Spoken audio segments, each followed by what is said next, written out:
because he was a great inventor. He used to ask many questions and was quite inquisitive.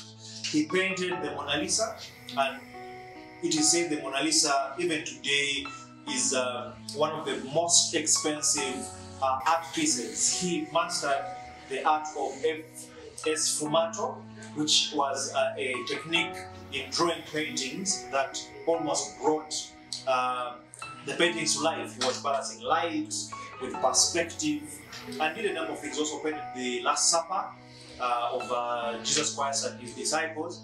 But the Mona Lisa was a painting that was very interesting. The way he designed it, the way he drew it, and his skill that distinguished him. So this gave him an edge over everybody else. I mean, the people in Florence wanted to see him, associate with him because of his art, because of his inventions, because of his mechanical prose, and this gave him an edge over his contemporaries at the time. Now, coming back to football, I'll also give you an example of Pelé. Yes, Pelé, the football legend, very profound guy from Brazil. Actually, because of his very good skills, he was declared by the president at the time as a national asset.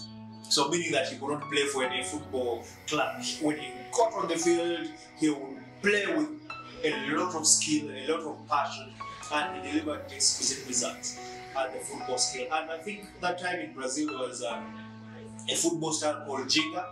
So this technique was mainly put out there on the football field or the soccer field by Pelé, and he brought a lot of skills, the way he would play football, the way he would score, the way he would dodge. So he played with a lot of passion.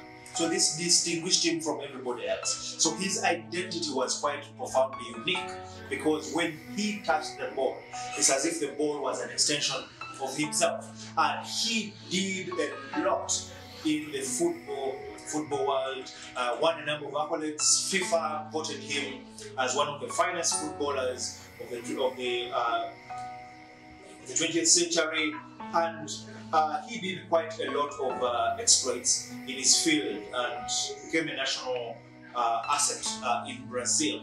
So those are just backstories to affirm a distinguished but authentic identity, which is chapter number 1 of Out of the Crowd.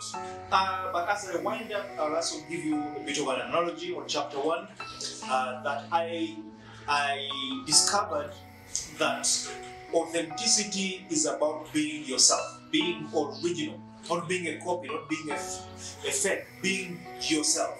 I remember the questions I recap the 3 questions: who am I, why am I here, and where am I headed? I framed a concept in the book that is called the specialist generalist, because I noticed